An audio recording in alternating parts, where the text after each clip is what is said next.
Hey, what's up, everyone? This is David Lee Kim, co-founder of Omniscient Digital.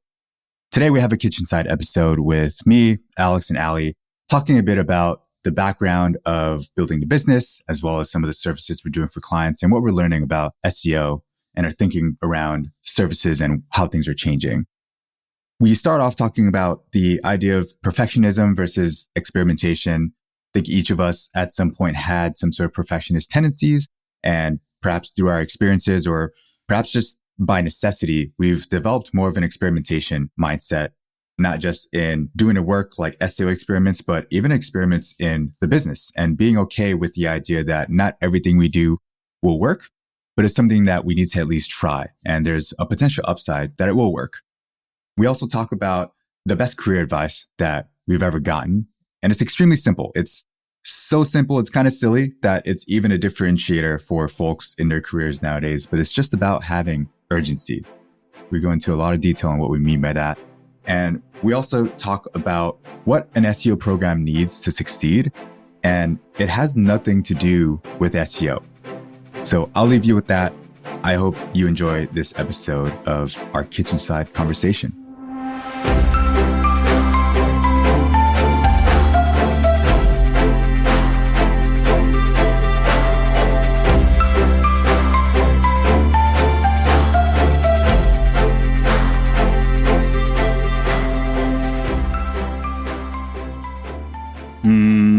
IRL stuff, it's fun. I feel like the first time you do it after just grinding at your desk, it's like you forget how to socialize a little bit.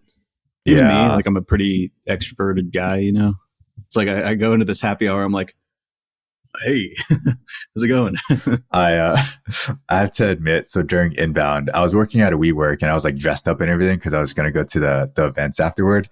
And before I went to one of the networking events, I went to a bar by myself to have a drink by myself to like pregame and warm up for the network. Because I hadn't really talked to anyone in person except you all on Zoom or like Google Meet. I was like, all right, I need to prepare for in-person socialization. Let's have a drink before I go to this event where I'm going to be drinking more. It worked. Felt good. Which it is interesting how it's significantly different talking on like Zoom or Riverside or Google Meet from doing it in person. It feels genuinely different to me. I hate the virtual ones. They make me drained. Yeah. I get tired. Can't stand like, oh, I got a meeting at 2. I got a meeting at 3. Yeah. The in real life ones energize me. Like I come back from those feeling even better than when I went in. And I'll dread them at first. I'm like, oh, I don't want to go to this dinner. I don't want to go to this happy hour. But then afterwards, the next day, I feel great. So yeah, it's just like, I mean, we've talked about this before, but it's a little bit uncomfortable, like having to go out of your way to go to this event and then talk to people in real life. But I think that's what makes it so special versus here, you can just sit in the comforts of your home at your computer where I sit most of the day and it's comfortable. Like there's very little effort. And I found that, yeah, sure, I have to put in more effort to like go to a place and then sometimes it's out of the way or like I have to drive and find parking and it's super annoying, but it's a better time, just objectively a better time for me. And I make better relationships that way. The extroverts used to run the world. And then during the pandemic, the pendulum flipped too far. The introverts, we got to come back to the middle. What's on a docket for you, Allie? What's on your mind that you want to cover today? The only point I put on here was just further unpacking our culture of experimentation. It's been something I've personally been reminding myself about with recent changes that we made. And it's been a personal mindset shift of mine as we've grown the business. So that's a deep one. I like it. That's cool. Yeah. I think definitely more interesting than stuff me and Alex brought up. Do you want to eat the elephant? Is that what it's called? Eat the frog? Yes. Do the hard thing first. Great. No, that means do the hardest thing first. It's a productivity hack. Okay. Wait, so Allie, share more context around like why this thing is top of mind, like what's happening and what we're doing. Well, this is like every Friday morning, I've been trying to pause and like check myself and like my mindset going into the end of another week. Sometimes I tend to just try to get shit done and like just get to the finish line. And I don't save a lot of room for reflection. I've talked with both of you guys about this. And this morning I was just sitting and thinking about like, where do I feel, frankly, like the biggest insecurities? Where am I feeling like the most ill-equipped with what we're all working on? And I continue to like come up against this like perfectionistic tendency of mine. And I think I've gotten a little bit better at it, not taking things, it's not a personal thing. It's more of like taking the hits, it's like letting it roll off me, kind of being the goldfish from Ted Lasso is something I try to remind myself of quite often. And we're making some big changes to the team. And we have some big changes on the horizon for Q4 and into 2025. And they're scary, for me, because I'm like, what if I do it wrong?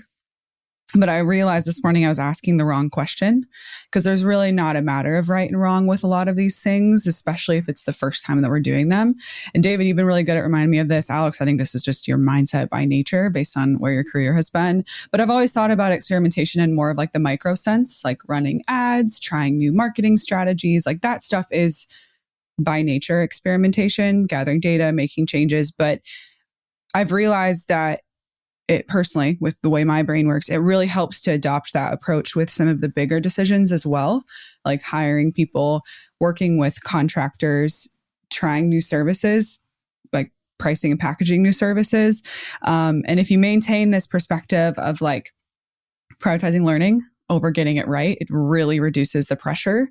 And I've also seen that mindset as we've infused it into the team, it really helps them keep moving forward. Like it rewards progress over like perfection. It's one of our values. So I don't know. I came full circle this morning and I realized that just shifting that way of thinking makes stuff so much easier for me. I don't think you guys struggle with this in the same way I do, but that's what was top of mind. I think I used to struggle with it, but then by nature of the roles I had in my career, I had to get over it. I forgot who I was talking to, but someone similar where they have a lot of perfectionist tendencies and overanalyze the options and it's hard for them to make a decision. And I was like, oh, I actually have the opposite problem sometimes where people want to be more thoughtful. And I'm like, no, just make a decision and then we'll fix it later if it breaks. And that causes a lot of anxiety. But I think it's really cool to hear that, because I think by admitting that we're viewing some of these things and not entirely sure what's the right answer, it gives the team, quote, permission to also move forward with things, even if they feel uncertain. So it's less of a culture of like, hey, you better get this right or else all shit's going to go horribly, and more of, with the information that you have right now, what do you think is the best decision? And like, we can always course correct. I have a lot of thoughts on this. I don't even know where to start.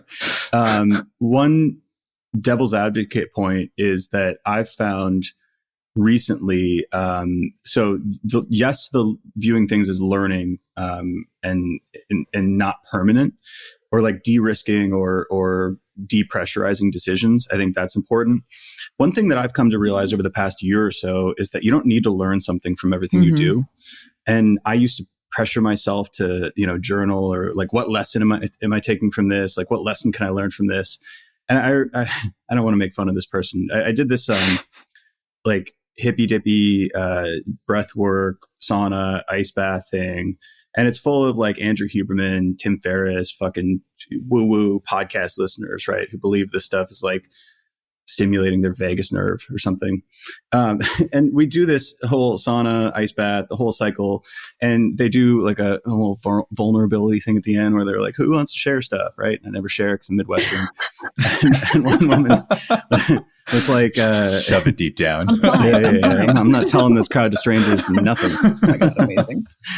One woman was talking about how like the ice bath like teaches her that like the thinking brain is not always right, and like your intuition, something, right? Like you got to overcome the thinking brain to just jump into the ice bath and like do it because the benefits are there. And I was just, first, old me would have been like, totally. There's like macro, like philosophical lessons to learn here. But then I thought, it's freezing cold water. biologically, your body and brain probably thinks you're dying in that water. So there's like a really logical reason that you don't want to do it, and that by doing it and pushing through, your body produces a bunch of endorphins because it thinks it's dying, and you feel better afterwards. And like, there's probably not actually a deep philosophical lesson to learn. Right. And sometimes, like, it's good to do these post hoc, post-mortems. But the same would be true when I was running A/B tests and experiments. And like, you certainly want to learn as much as you can from inconclusive experiments, from lost experiments, from winners. But I would see people kind of extrapolate lessons that weren't actually apparent in the data. They would take like a blue versus red button color, just for example, right? The simplest possible test, and then explain that red, promotes urgency and it causes anxiety in the users. So then they like hesitate. So like, that's why red lost. And you're like, I think red just lost. I don't actually think we can learn anything from this. So they're like Googling color psychology. Yeah. So let's just move on and run the next experiment is my point. And that's kind of the second learning of this year is I saw a tweet about this, and I think it was probably worded a little bit too strongly, but it said something about how the most miserable people tend to be overthinkers, right? And underactors. It really produces like psychological spirals. And I think you just want to jump kind of into action when possible. And Allie, I think that's what I'm speaking towards. So I think we are in agreement. The learning is almost like a secondary utility to this mindset. It's more of like, just keep moving. Like, that's kind of the point I'm making, is like, even if you like mess up or make the wrong judgment call, take whatever learning there is from it, if there is truly one, and then just keep moving. Because that's where I've struggled. I put a lot, indexed very heavily on being right, thinking that's what it meant to be a leader. I've had to unlearn that. As someone who is a very good student, which is not a brag at all. I wish I was not a good student, because it was a very reward heavy childhood, I think. And now I'm looking for the same in my career. And that's not how you build a career, right? You just like keep moving, keep iterating. So that's really what I'm getting at, is like, sure, if there is a learning, take a sec, jot it down, iterate. If not, just don't pause. Don't like withdraw from like execution and moving forward. It's not a big deal. Just keep going, keep swimming.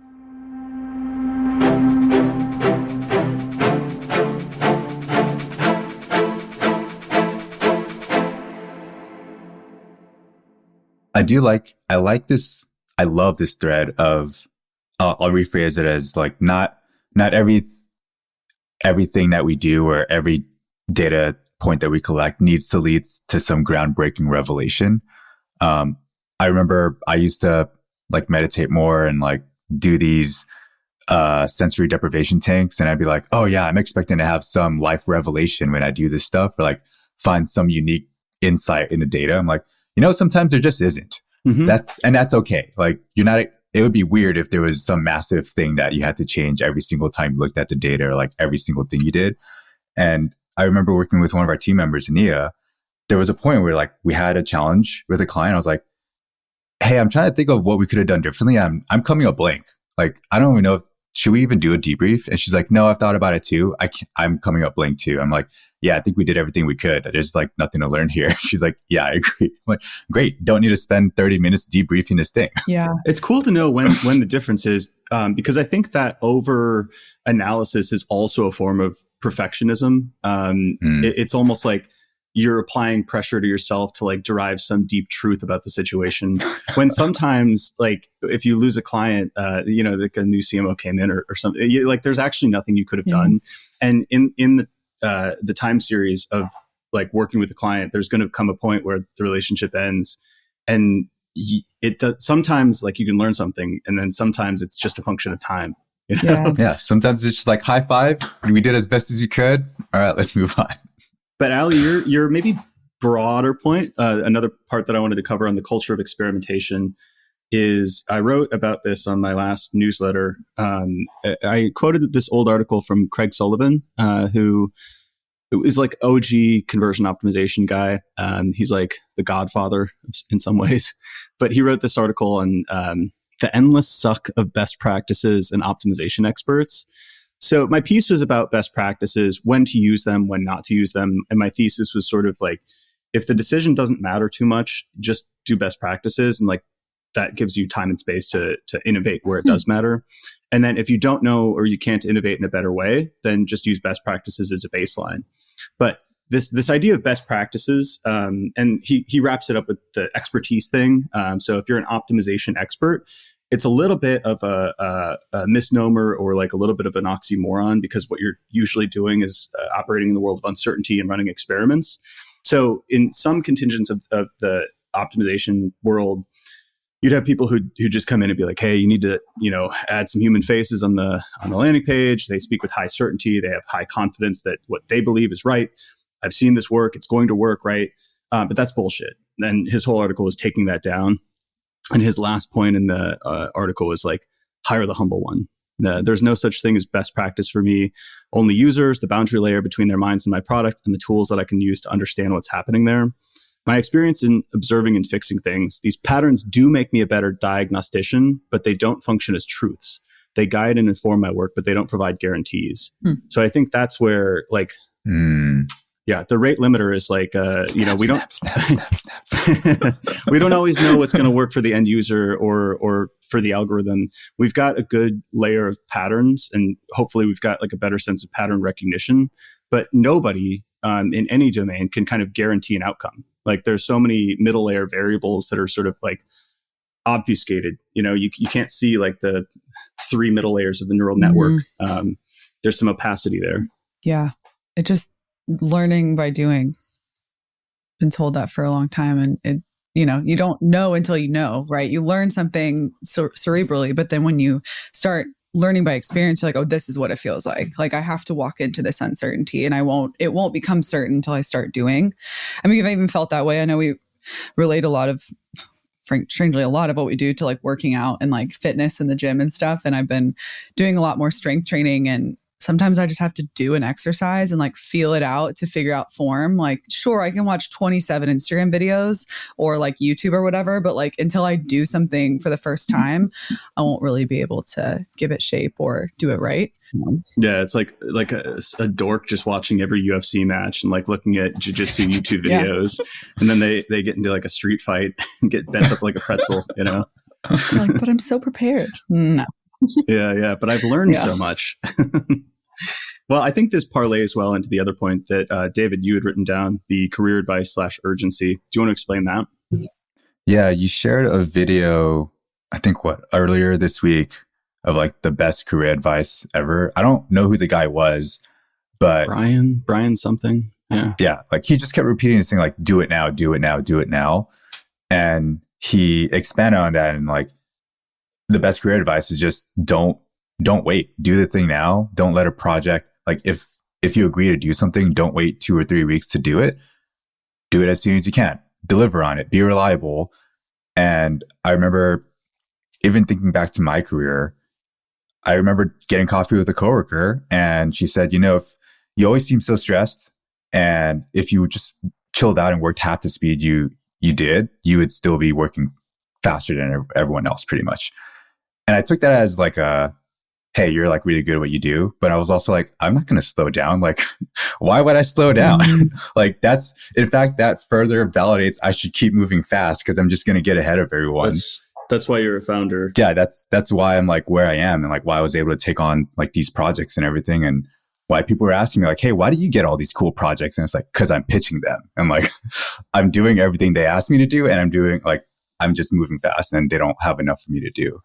And I've been thinking about that a lot, because I mean, it applies to working with clients. Granted, we can't like always be urgent with everything, and I think there is a line to be towed where the culture becomes every small thing is urgent, even though it doesn't need to be, which is highly toxic and very annoying. And I hate that type of stuff. But there's a case to be made where if you say you're going to do something, the person shouldn't have to follow up with you about it. Like that means you're probably taking too long, or like either to have unrealistic expectations, or it's just like, hey, where's this thing at that you said you would do? And whenever someone just delivers consistently on time, that's like a strength in itself. Or just and when they deliver earlier than you expected too, you're just like blown away. Oh my goodness. Yeah. Or just worst case scenario, communicating if you're not going to deliver on time and explaining, I'll get to you within 24 more hours. Worst case scenario, you'd be surprised by folks that just drop off. And they're like, oh, they'll be fine if I send it tomorrow or the next week. Yeah. I think there's a massive bifurcation happening right now. And granted, this is just my anecdote. I don't have data on this, but I've noticed more and more people are just like delaying their communications or not communicating. Like it's becoming kind of a problem a little bit, like with maybe people outside the company, it just takes a really long time and there's like an opacity of communication. And then on the other side, like there's still a large portion of people who respond right away. Like they even if they don't have like the answer, they give you like hey, I'm on vacation, like I'll get back to you right away. It seems like there's like a huge bifurcation going on right now.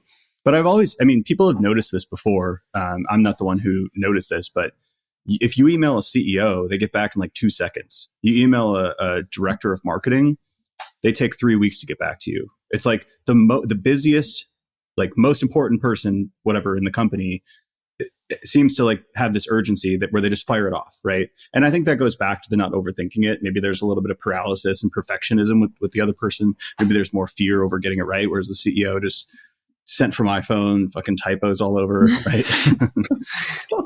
But I've noticed that. And I have to tell myself that too sometimes. Like I wake up and I'm like, do it now, do it now, do it now. If I got a bunch of emails, like, what am I waiting for? Just send a response. Yeah. Like it takes me 20 minutes, It's not that hard.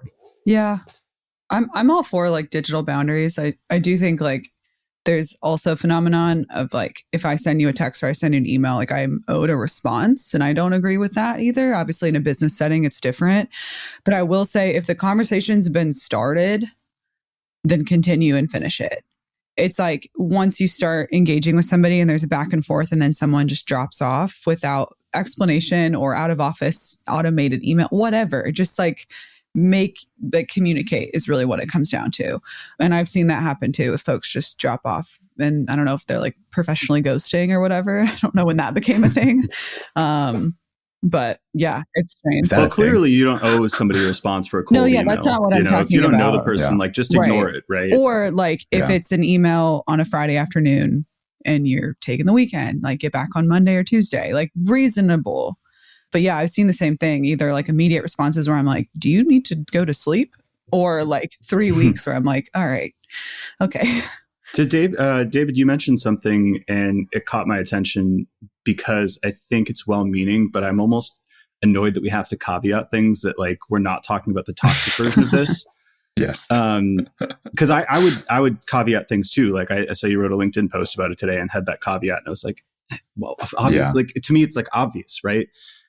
There's such a clear line in the sand between like overwhelming somebody with like ridiculous requests and expecting an urgency on the important things. And I also think that it's not more stressful to do things more rapidly when they are sort of on your plate versus letting them sit there and fester in a backlog. Just personally speaking, I guess like I can't speak for everybody, but for me, like let's say I have a finite set of end things to do that are important. There's not more or less, and it's toxic when you add too many things to that backlog of end things. And for me, it's more stressful knowing that I have 1,000,001 things to get done, and I'm just waiting. I'm partitioning them out. I'm like prioritizing them in some like way advanced way, and it's actually less stressful for me to just kind of start attacking them. Back to the first thing I said, they eat the frog, right? Just do a small part of that slide deck that I've been wasting or procrastinating on. It adds more stress by pushing it out, I guess is what I'm trying to say. Well, and sometimes like I find myself just checking things off and not thinking about it, and then I'll be like, I just am going to get this from 0 to 1. It's going to be unedited, a bunch of red Grammarly lines underneath everything, and then when I come back to it, I'm like, oh, I can just clean this up and I'm done. Whereas like when you sit down maybe the day before something's due or whatever it is, and you're like, oh my God, I have to bring this all the way from 0 to 1 in like 1 hour. I like that when you can just like, it's like brain dumping, and then come back and give it shape. There's an old SpongeBob episode, David, you might remember this, where he's supposed to write the essay. Yeah. What I learned in boating school is. And he spends all day just procrastinating and like doing things that he thinks are, productive or he has to do beforehand. And he just ends up like getting so stressed out. And I believe the end of the episode, like it's delayed, so he doesn't have to deliver it the next day anyway. But it's like he builds up this whole narrative in his head and is just like completely filled with stress when all he had to do was write like 2 sentences.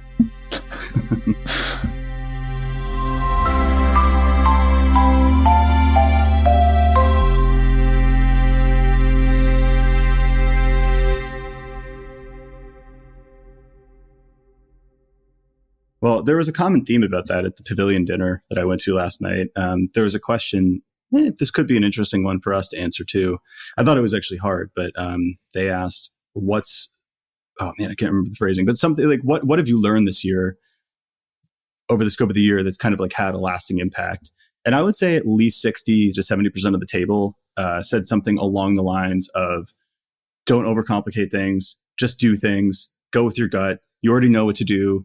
Stop overthinking it. Like no midwit. Like everybody said it in a different way. I obviously brought up the midwit meme, and but it was a really, really common sentiment last night. Yeah, I think to me that's interesting because at least I don't know the makeup of the group, but there's more and more information that's available that might cause distractions or make us second guess what we think is the right thing to do, because there's all these cool experts and influencers on LinkedIn. And I think a lot of them are kind of being exposed in a sense that when I speak to a lot of people, they're like, yeah, a lot of people on LinkedIn are just BSing. I'm like, everyone's realizing this together. 2 or 3 people said that last night too, by the way, on the learnings, was like, don't listen to everybody. Like no one knows what they're doing. Right. Yeah.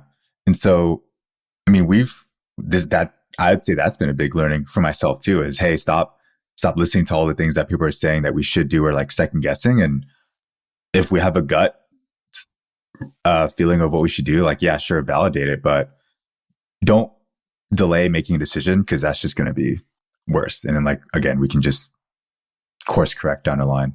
So funny how some of this stuff just comes in like seasons. I feel like from maybe 2015 through 2019, like everybody was data driven and built like really advanced prioritization matrices and was into like mental models, and like it seemed like there was a strong analysis layer. And I don't think the utility of that has gone away. Quite frankly, like we do a lot of that in our SEO work, because when you're dealing with maybe 1,000 or 10,000 potential actions, it does help to filter. But I am seeing a little bit of a pendulum shift back towards like gut feel. Like let's roll the dice a little bit, especially with smaller decisions that don't maybe, they're not going to break the business. They're not going to break the bank. Like just kind of get moving. It seems like that it's a little bit different than the last maybe 10 years of career. It does make me a little uncomfortable. I remember at HubSpot when I was doing growth on the product side, man, I would spend like a week or 2 writing out experimentation specs. Like, here's all the data to support that we need to do this thing. Here's what I believe is going to be the outcome, blah. Those documents were pristine. I enjoyed that mental masturbation, to be completely honest. It was like really enjoyable for me because I just got to like investigate and like dig into data and splice it a certain way and be like, oh, what if I cut it this way? Oh, there's something here, and just have a lot of fun with that. And there was a point where honestly, I don't think I had told you about this, but like I wanted to bring that culture into like Omniscient. And I was like, oh, that's going to be way too slow. That is not the pace we should be moving at. We're like not a HubSpot. We're like not even 20 people yet. And so I cut that. And so nowadays it's like, let's make a call. Let's document and like make everyone informed that we're going to make this decision, and then inform everyone how it played out. But we don't need to spend weeks documenting what we're doing. That's like the meta work. It's not the actual work. I used to do those too. And I would cut into the data in the same way. But then even when it came down to like the hypothesis and supporting evidence and beliefs, like I would dig up like psychological research to justify what implementation I wanted to make. And it's like whatever like cognitive bias or research was. It's like, does by including that in the document make the action or experiment more likely to win? Like absolutely not. So you realize like, okay, if I took this part away, like I still have the idea, and all I'm doing is sort of trying to find evidence to convince somebody else that it's important, and I'm still going to run it. And maybe in a big company, right? Like where you need to get like the buy-in, it makes sense. For an experiment, it's like you're capped on risk anyway. You're 2 to 4 weeks away from killing the experiment or shipping it. So like you're already risk capping it. So like, who do you need to convince? It just, it made me see that there is some wasted time on my side on some of that. Did anybody ever read that? Tough to know. Yeah, I think probably. I think they did actually. Yeah, I think because I got like really elaborate comments on. But it wasn't like it didn't documents. make or break the fact that you were running it to begin with. It was more just like additional resources and just nice to have data. I think it was a medium for me to demonstrate how smart I was. Exactly. And everybody who's commenting too. Everybody who like comes in and like critiques something, or they're like, "Oh, that's an interesting point. Can you elaborate?" And it's like we were all just demonstrating how smart and how critical we were. And it's like you could have just shipped it, you know? Yeah, could have just shipped it, gotten the data, flag. And like, yeah. What's this heuristic? Like for you have your notes here, like. For SEO to work long-term, you need to have a non-SEO why for the content to exist. What does that mean? Yeah, so this is another old school thing that y'all will be familiar with from like the content marketing world of like 2012, 2015. But I was talking to JH, Growth Plays, and he was referring to, I guess I can anonymize some of this, but let's just say like a company. And he mentioned that he didn't believe they really had a shot. Like a lot of the traffic trends didn't look great.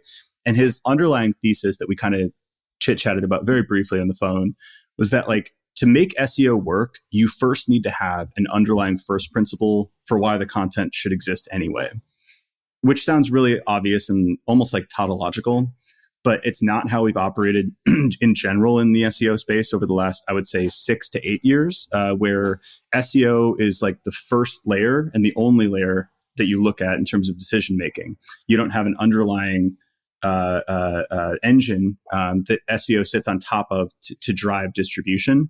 So, for example, like Andy Crestodina wrote this whole article on having a content marketing mission statement or a blog mission statement. Like we write about X for Y audience, and here's the promise of that content. And like CXL, we had that where it was like every piece had to be the best ever written on that topic within the sphere of CRO and sort of A/B testing and technical marketing. And there was a utility for that. Like it was a destination that you would go to, even if you didn't find it via SEO. Obviously, our biggest distribution channel at CXL was SEO, as are most companies that are based on content. But without that, it seems like companies are dying on the vine nowadays as Google maybe gets better at parsing what's just merely SEO content from stuff that is optimized, formatted correctly for the distribution channel, but also has maybe an underlying purpose, right? So like if Coinbase is going to do content, they want to educate the world on the future of crypto. Like I'm sure that their mission is deeper than just like, we want to rank for Bitcoin. Why? I don't know. It's got 10 million searches a month, right? And you're talking about a mission separate than like we want to drive revenue. Like that's like, well, that's a KPI. I mean, that's like obviously like your business goal. Like yeah. Purpose. Yeah. Right. Or like the product-led SEO, product-led content is a lot easier to do this with because it flows from the utility or the job to be done of the product. So obviously Zapier and their integrations library has like a very useful function in that people are trying to connect X product with Y product.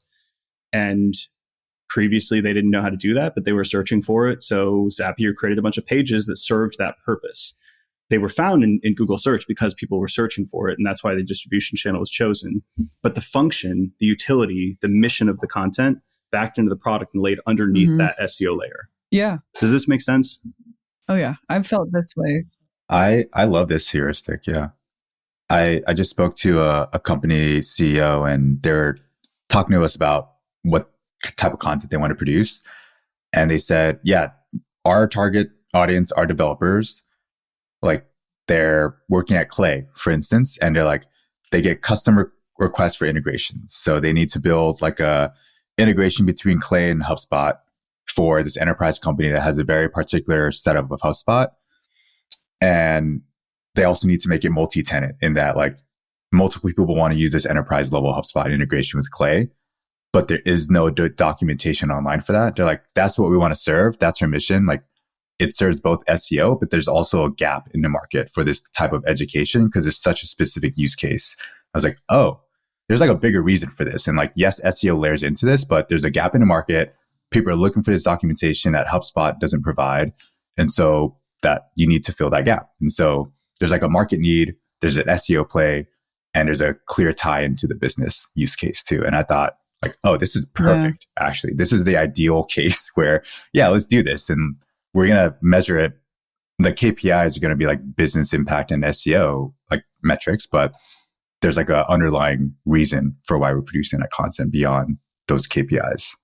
Those kind of reasons I feel like are really good fuel for when things get tough and when companies like fail, or not fail, but struggle to perform in other channels, or as companies grow, like releasing new features or product lines. I think though that reasoning is not only the tie that brings everything together, but it also gives a lot of meat, I guess, for lack of a better word, for teams like ours or internal teams to continue to return to, not only for ideation, which is where I believe topics should stem from, is a lot of that, the mission and the purpose, and then a lot of the perspective of the audience, which we talked about last time. But it really helps differentiate that content when it's written. So I believed this ever since I really started, and I was pitching topics as a freelancer, and I was just like, I would, ask a publication or a company I was working for, and I was like, why are we doing this? Like, where are we? What is this content doing? And this was before I was even really familiar with SEO. I just knew I liked to write, and I knew I liked business. And that was where I would start. And I think we've had that thread in how we've trained our team. Like, I think, David, you posted this week on LinkedIn about like spending time knowing your audience, right? Like number one on any listicle, but it's so easily forgotten. And we spent some time with a client, an external SME I sourced for a client. And I think I got more ideas for this client's content roadmap in that 30-minute conversation than I did looking at their competitors' content or like looking through the site. Like plenty of other ideas. But to me, if topic ideation begins with Google, I think you're kind of missing the boat.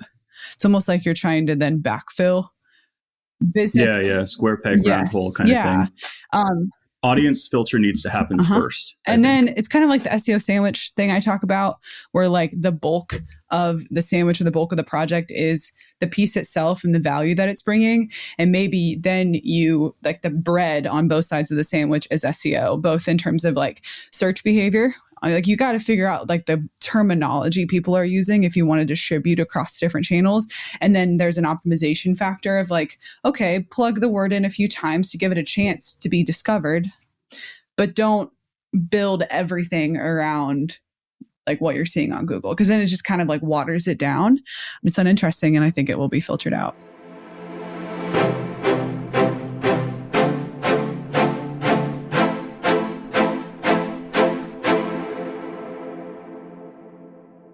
I think I'm kind of implying what you were saying here around like your unique brand POV. I think it's even broader than that, in that you don't actually have to have a brand POV to solve user desires or pain points. In that, like maybe, let's say, go back to crypto as an example. It's probably still true, but when everything was kind of emerging onto the mainstream, I actually think a pretty solid user pain point or job to be done would just be understanding all the terminology. So in that case, there's always an exception to a heuristic or a rule. We say usually you don't want to do a glossary of just terminology, but actually that would probably solve a really strong user pain point across like a pretty solid volume of search traffic. And you really don't need to have a unique brand POV or take. I think that could be right. Like we've got a client, data quality, data contracts, right? They have a very strong point of view on how data quality and governance should be done, and that's the basis or the underlying reason for their content. And then we can find terminology that exists and kind of weave that brand POV in. But I don't think it necessitates a POV. It's really, it's funny. It's like the thing that SEOs miss the most. And content marketers are like marginally better, but I don't think much better. Product managers and product marketers are probably the best at this from a role function. But it's really deeply understanding what somebody wants to accomplish. And then, because it's like you don't have to create SEO content for that. You can create products and product features for that.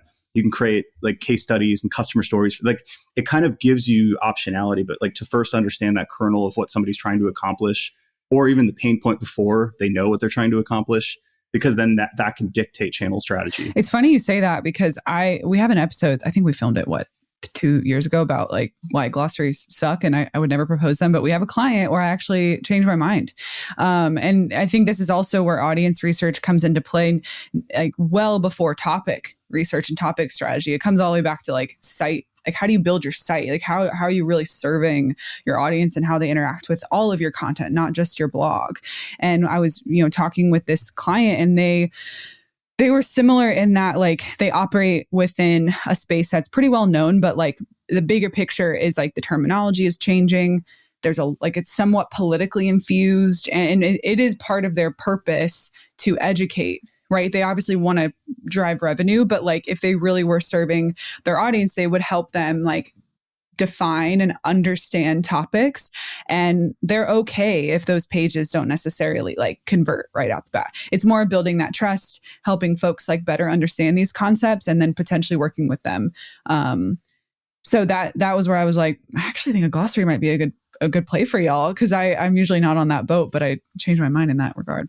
It's hard because you have to answer some pretty fundamental questions before you start building kind of a channel from a best practices vantage point, right? You have to ask that question. It's very like ego destroying, which is why exist? A little nihilistic, huh? But why me? Like, why in this world of endless distraction and education and entertainment, why would somebody pay attention to what I'm putting out into the world? And if you don't have a pretty strong answer for that, I mean, the tactics and the channels can vary within that. But once you have that answer, I think everything's pretty much easier. You get a pretty big tailwind, SEO becomes pretty fucking easy after you know that. Versus if you don't know that, SEO is like Sisyphean, Yeah. Is that how you say that word? Sisyphean? I would have thought like Sisyphean. Sisyphean? Which sounds a little bit like another word. Let's say it. But I'll kind of apply what you just described, Alex, to like even this podcast. Like one could argue like, oh, it's just another marketing podcast where you're talking about the same stuff as everyone else. And sure, maybe someone could make that argument, but I really enjoy doing these because I think we're just kind of a no BS point of view on a lot of these topics, and we'll say how we feel about things. And if something doesn't work or we tried it doesn't work, we're not continuing to drink that Kool-Aid, and we'll check our own is that the right phrase? We'll check our priors and be like, oh, actually I was wrong. Mm-hmm. And I've gotten feedback from people like, yeah, you're actually talking about things in a way that's pragmatic, and you're pretty honest about your experience and what you're learning and what you're doing, versus us being dogmatic about one way to do things and always selling ourselves in the way quote should be done. I don't even care if people disagree with me. Like, I'm open to a conversation, like talking through stuff. I just want people to be honest about the way that they feel about some of these topics, and they're not just jumping on, the LinkedIn bandwagon or all that jazz, which we already talked about. Speaking of, this is totally unrelated, but I had it on my list. But disagreements and LinkedIn bandwagon. I had a viral post this week. Do you guys see? Yeah. The one time I just share my epic failure, it goes crazy viral. Probably some Schadenfreude. Yeah, totally. Well, that's what I wanted to talk about. So a couple lessons on this one. I just wrote about how, let me get the exact wording because this is important to me. I wrote about how my personal website tanked. And I said, I tried to take a shortcut and it worked at first. I heavily used AI and content optimization software to automate posts on my personal website. Blah, blah, blah. It was great until it wasn't. Traffic tanked. Right side is I have fewer taxes to pay this year on affiliate income. Shortcuts in SEO often bring a sugar high, but they come with a crash. The cleanup, it's not fun. I'm still avoiding it, which is true. I still haven't fixed any of this stuff. So anyway, the point was really shortcuts. There tends to not be free lunch in this stuff. So Icarus, what goes up fast usually falls fast. Anyway, people read their own interpretation into this. And I feel like at least 70 to 80% of the comments were shitting on AI. And I said AI once in that entire post. And I also said content optimization software. And I talked about how I basically automated a bunch of mediocre content. That was the real point. And everybody was like, yeah, AI content sucks. And I was like, that was not the point. I could have easily hired really, really shitty content writers to do this, and the same result would have applied. And it's just so funny seeing like how, people paint the world with their own biases. Like I really did not, it was not about AI at all. It was really under emphasized even in the post itself, Yeah, it is. I'm frankly pretty tired of these conversations about whether or not something was written by AI, because it misses the point on whether is it good and is it performing. It was bad content. Point. Like objectively, it's like I have some stuff on my personal website that was written by AI. I'm like, I can't believe I published this shit. Like there's a part of me that just wants to unpublish it, but I'm like, it doesn't matter, David. None of this matters. I saw a little pot of gold at the end of the rainbow. I remember, dude, I wrote this one. I wrote a blog post on copywriting software, and I put Jasper or Copy AI or one of those tools at the top. And that was like my first foray into affiliate stuff. And I remember I made like $50 and I was like, it's interesting. I wonder if I could do that again. So then I wrote the next one, and then AI tools came out, and I was like, I think I could write a lot of these. So then I just scaled it up, and it was genuinely just for affiliate revenue. Like there was no, to get back to our point, there was no underlying, the world needs this, I'm the right person to give this to them, I have a unique format or unique take on this stuff. It was really just, I found a way to make money, and I just did it really fast. Funny. But I also wanted to make a point on, this is maybe stretching things, but we've talked about kind of like narrow targeting of content marketing and SEO being important, more so than like broad top of the funnel terms. I do think there's kind of a gulf. And once you pass that gulf and get to really broad appeal, impressions start to matter again, because there's so many people that some percentage of those are going to be the right ones. Because I looked at I gained a bunch of followers and got a bunch of requests, and really solid people, right? And it was kind of a broadly applicable, broad appeal post. It wasn't really talking about our value props or like traffic trap type of stuff. Like it was just saying like, hey, I fucked up on my own website.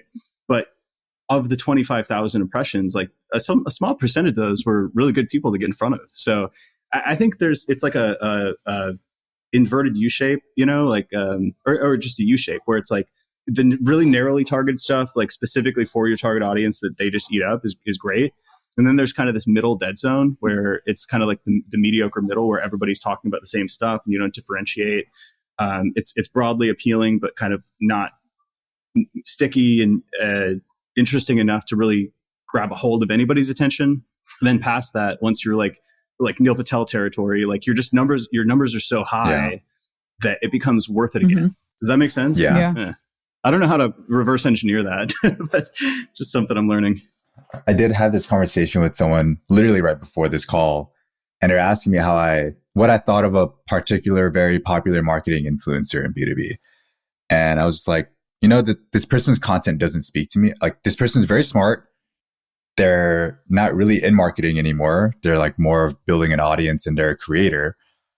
But they had a lot of interesting things to say in the beginning. But now their business is about getting a large audience and sponsorships and all that. And so by nature of that, their content has become a lot more broad. And while I can respect them and them being a smart person, their content doesn't appeal to me anymore, because that's not who they're after anymore. They're writing about very one-on-one stuff now. And it's just a data point that validates what you just said, Alex, around there's a certain saturation point where depending on whatever your business is or whatever your goal is, you have to go broad. I particularly am not interested in writing about SEO 101 stuff or talking about SEO 101, but I don't know, maybe in the future we have millions of listeners and we have to grow that by talking about SEO 101. What is SEO? Well, I wonder, I don't know how it applies to maybe blog content or SEO. Maybe it's like extremely bottom funnel and then the most top of the funnel. Like maybe you do want to rank for CRM if you can rank for CRM, or maybe we do want to rank for SEO if we can rank for SEO. I don't know. Maybe we should sponsor the Super Bowl. Well, that's what I was thinking. Is there's kind of a barbell, right? Maybe with like paid ads, you want to go like direct, exact match keywords, and then Super Bowl, and then nothing in the middle. I'm like purely conjecture at this point. Yeah. I don't know what I'm talking about. Me either. I think that's a wrap, folks. Yeah, we've fallen apart. I love it.